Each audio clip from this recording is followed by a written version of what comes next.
Pride is one of the fastest ways of losing anything God gives you. Anything. I don't care what it is. There are many people today who cannot be trusted with anything from God. You know why? Because of this arrogance. I am a millionaire, I'm a billionaire. Now you can see it. My houses and my cars, we say.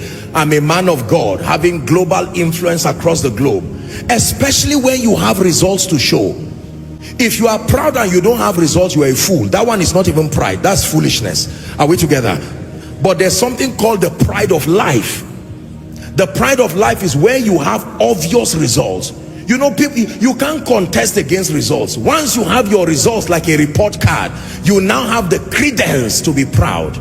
But I'm praying for you again, that as he lifts you, as he blesses you, as he prospers you, as he announces you, may you by humility remain on the Lord's side. Saying thanks or thank you is not how to say thank you. The goal of saying thank you is to make the receiver perceive that you are grateful. Until the receiver perceives that you are grateful, you have not said thank you. You don't say thank you at your terms. You say thank you until the receiver comes to an understanding that you are really grateful. Someone gives you 1,000 naira, you say thank you. He gives you 100,000, you say thank you. He gives you 1,000,000, you say thank you. He gives you 10 million, you say thank you. You are not grateful. Just because you said thank you, all of those things do not carry the same weight. Are we together now? The church is the place of wisdom. So this is where God helps to file our spiritual understanding.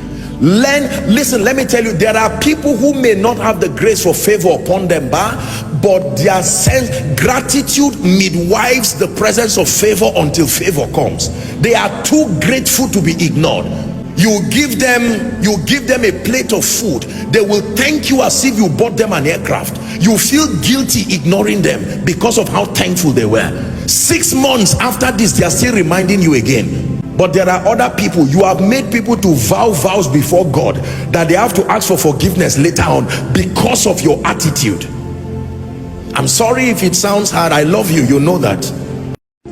Ladies and gentlemen, please do not lie to yourself and say, me, I'm not a prayer warrior. There's nothing called the gift of prayer in the Bible. Go and read it.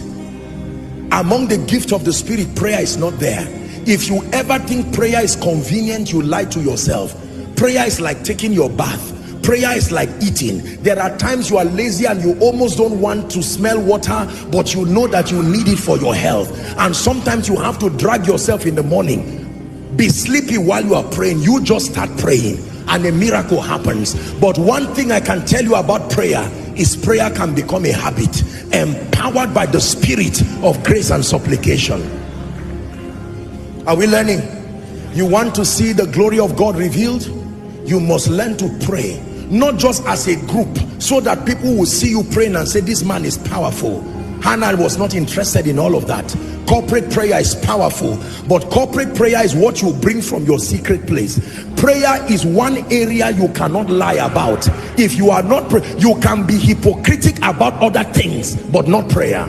Because the kind of energy that you bring in the open must be built in the secret. You can't fake that one, I can tell you.